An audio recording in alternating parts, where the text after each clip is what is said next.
India समेत जितने भी मजहबी हमारे इवन मुसलमानों के अंदर मजहबियत जहां जहां पर है, जहां जहां मजहबियत है वहां माशी तरक्की नहीं हो रही।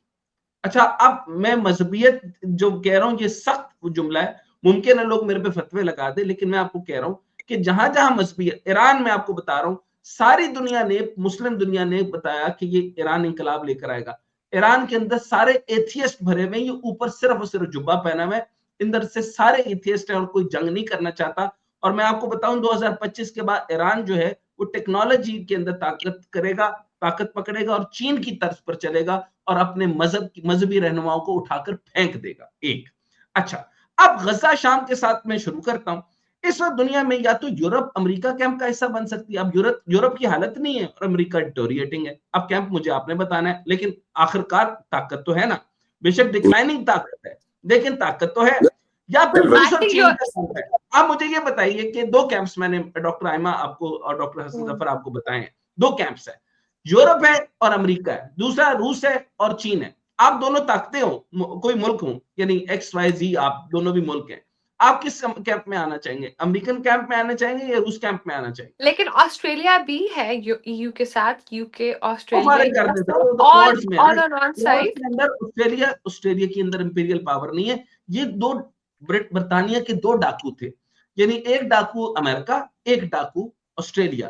तो इनकी कोई चीज नहीं, ये सिर्फ डाकू नहीं थे, तो यहाँ के डाकू थे, उनको वहां फेंक दिया था कि हाँ गन से तुम निकलो। डाकू हो गए ना, इनका सब्जेक्ट नहीं।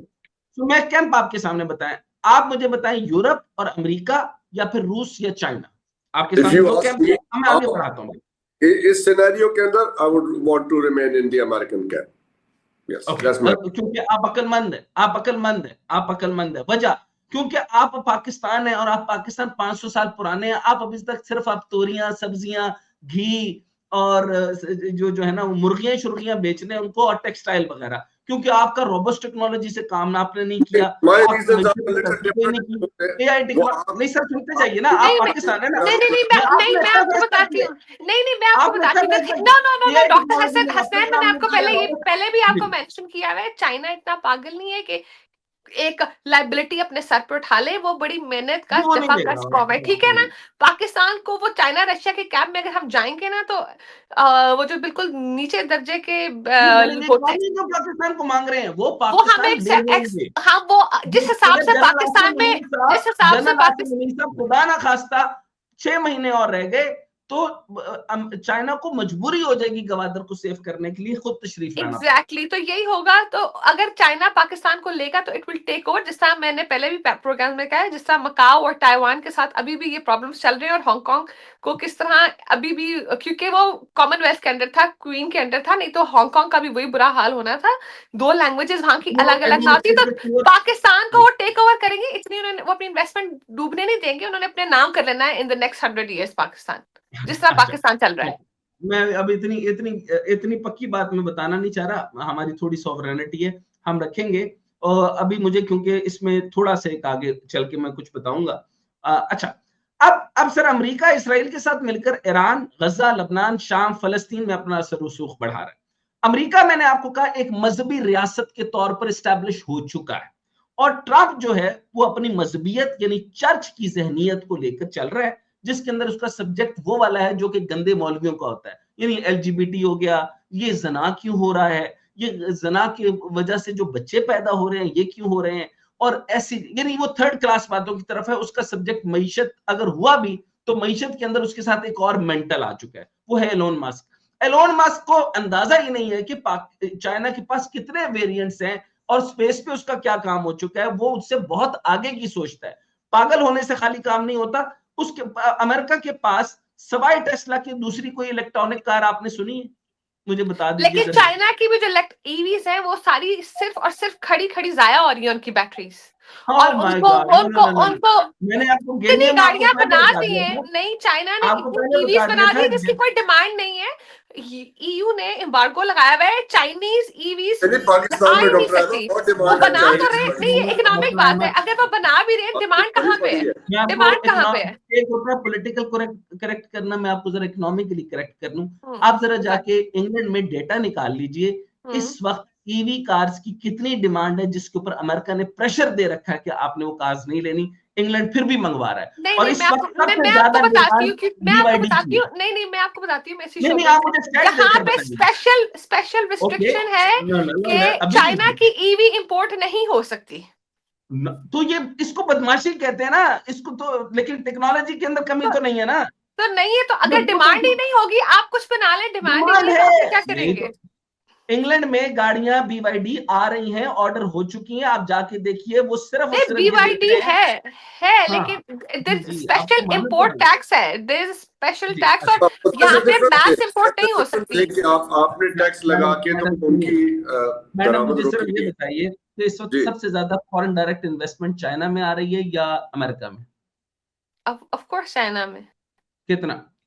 And I don't know the figures but of course China. 167%। Sorry? और चाइना में 167%।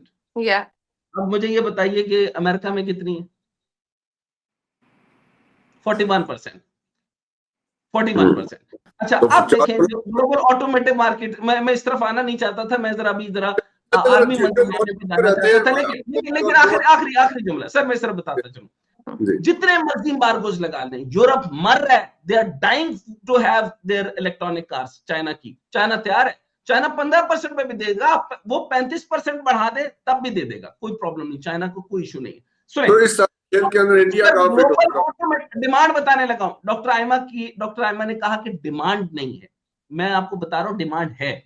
Global automotive market size valued at USD 2085.78 billion in 2022 and projected to touch USD 2746.49 billion to 2032. Go and check your financial department, अगर आप कहती हैं तो मैं आपको state निकाल देता हूं। Then CAGRA, it is 2.79 during the forecast period. Asia Pacific hold leads position in the automotive आप market. कौन सा सोर्स से नंबर्स पढ़े? जी जी, मैं आपको नंबर बता देता हूँ। सोर्स बता दें। ये ज्यादा हो गई डिस्कशन इसके ऊपर, ये कार CAGR मार्केट के ऊपर हम इंडिया डिस्कस कर रहे हैं सर। CAGR नोट कर लें। मुझे याद रहेगा। इसकी तफसील कर लेंगे। लिखिए। चाइना की अच्छा, कार मार्केट CAGR के अलावा भी बता रहा हूँ सर, आगे डॉक्टर आयमा नंबर में मुझे जितना प्रेशर देंगे वो अच्छी बात है, ताकि मैं सोर्स बताऊं ना आपको। डोंट फील चैलेंज बिकॉज़ ये फिर डिस्कशन और चली जाएगी। No, I always take challenges. I love to have. अच्छा सर, देखिए sir, general electric vehicle market size total estimate क्या है सर? तकरीबन 1,70,000.74 बिलियन। ओ मेरे अल्लाह, इतना बड़ा एंटिसिपेटेड, आप चाइना को कैसे रोक सकते हैं? सिर्फ चाइना ने बनाई है इलेक्ट्रिक कार्स, किसी ने नहीं बनाई। अच्छा, US electric vehicle market, I think I would like to correct you there. सिर्फ चाइना ने इलेक्ट्रिक कार्स नहीं बनाई, BMW, Mercedes, जर्मन सब जगह बन रही हैं। कहाँ बन रही है मुझे बताइए? जर्मनी में बन रही है, पोलैंड में बन रही है, हाइब्रिड है, नहीं फुली इलेक्ट्रिक बन रही है, फुली इलेक्ट्रिक गाड़ियां बन रही हैं और बहुत हाई स्टैंडर्ड की बन रही हैं। ऐसा कोई मसला नहीं कि सिर्फ चाइना ही बना रहा है, ब्राजील भी बना रहा है, ब्राजील भी बना रहा है electric vehicles. Doctor Aima, we got carried away. मुझे जाना तो नहीं है,